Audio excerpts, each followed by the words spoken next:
So here is your first look at a real and fake pair of the Yeezy 350 V2 in the bone colorway. Can you tell any differences straight away?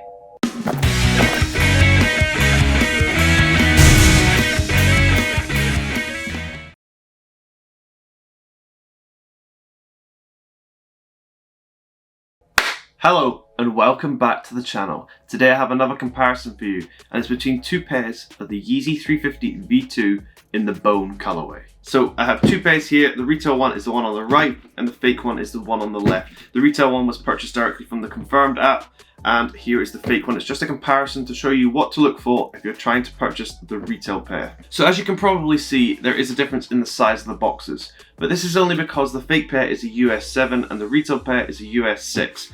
But there are differences when you take a look at the labels themselves. So if you look at the side here, you can see that the design on the label is very different from retail to fake.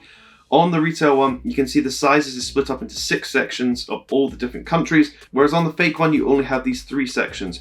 This is because the fake one is based on the US label, whereas the retail one was purchased here in the UK. What I would say is if you have a retail pair from the US, take a close look at this label and see how it differentiates from a retail pair, because the font and text size is usually very off. But in terms of the cardboard of the actual box itself, there is actually slight differences, which I'll show you from above. Here you can see that the cardboard used on the retail box is much lighter than it is on the fake box. The fake one is much darker brown compared to the retail one.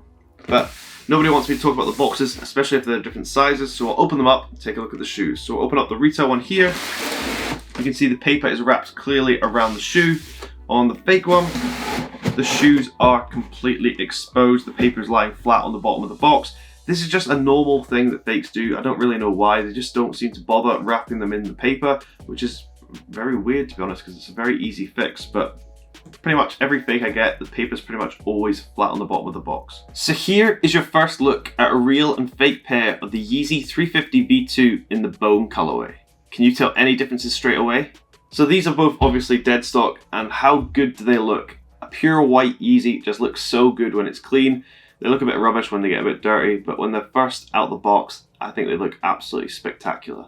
So now we'll get into the differences between the two pairs. So the first thing I'm going to start with is to take a closer look at the boost on the bottom of the shoe. So here we can see a difference between the retail and fake. So from the close-up you can see that on the retail one, it's a much more almost laminated appearance on top. It has a slight shine to it, whereas the fake one doesn't have this. And also you can see the texturizing is different between the retail and fake. Also, if you look at the actual tread on the sole of the shoe, you can see a difference in color. What I would say is the fake one is a slightly more yellow color than the retail one. But as many of you know, over time, Yeezy soles begin to yellow if they are this kind of creamy white color, or pretty much any color on a Yeezy nowadays. I have an old pair of blue tints that a retail pair I picked up, and look at the back of these. Look at that yellow. That is disgusting, and practically is the reason I don't wear it anymore, because I just think that looks so ugly on the back of the shoe. So with time, these will yellow. Just happens to pretty much every Yeezy, and I wish it didn't, but it's just something you have to get used to.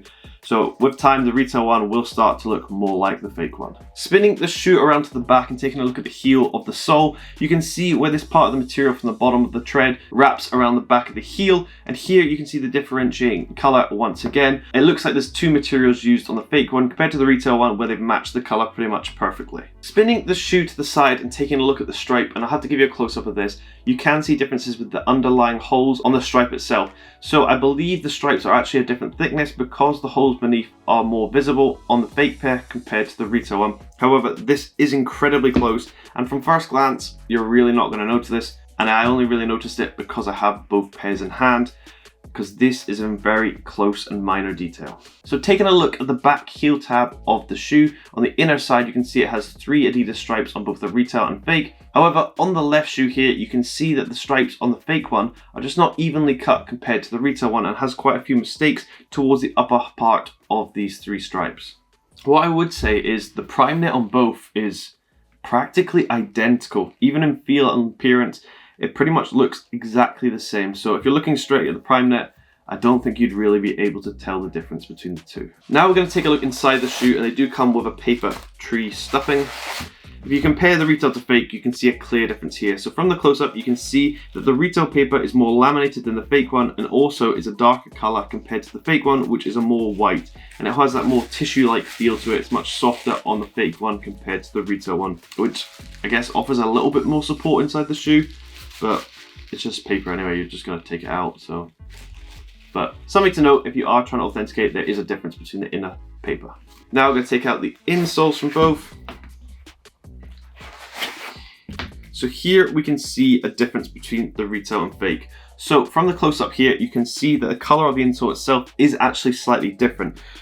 I've got this in studio lighting and it's still quite hard to tell. The upper of the insole on the fake one has a more blue tint compared to the retail one. If you're looking at the back of the insole where it has the symbol and the Yeezy text, you can see differences here. The symbol, which almost looks like a basketball at the back of the heel, is much thicker on the retail one compared to the fake one. As you can see, the lines going across this basketball-like shape is much thinner on the fake one compared to the retail one. And in terms of the Yeezy text, I would say once again, the text is thicker on the retail one compared to the fake one. And this is not because of the size difference in the shoe. Spinning the insoles upside down, and once again, we have a color difference. However, this time it's the opposite. So on the retail one, underneath the insole, it has that more blue tint to it, whereas the fake one is that pure white on the bottom of the insole. And if you take a closer look at the Adidas logo at the back of the insole, you can see differences here once again. And this has always been a telltale sign between retail and fakes. So if you look at the R symbol, you can see it's printed on differently from retail to fake. If I give you a close-up of the inner stitching inside the shoe, you can see differences here. What I would say is it's far more consistent on the retail pair compared to the fake one. It was a lot messier.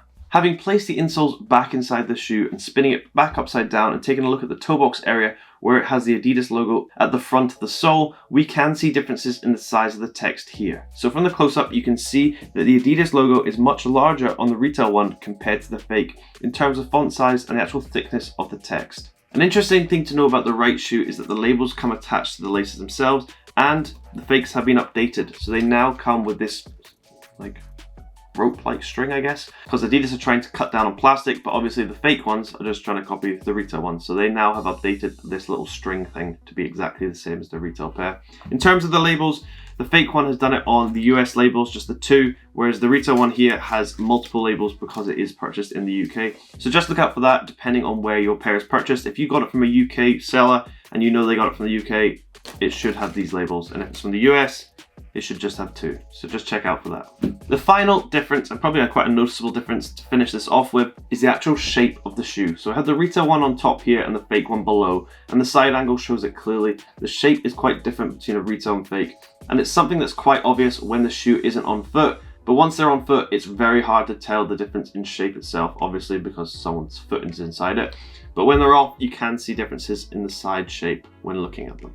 But that's pretty much it for this video. As you can tell, it's pretty hard to tell the differences between two pairs of the Yeezy 350 V2 in the bone colorway because it's practically an all-white Yeezy, and the details, well, they're pretty close indeed. But I hope this video has helped you if you are trying to purchase a retail pair, and thank you very much for watching. I hope you have an amazing day. Please like and subscribe. It helps the channel grow and helps me do videos just like this.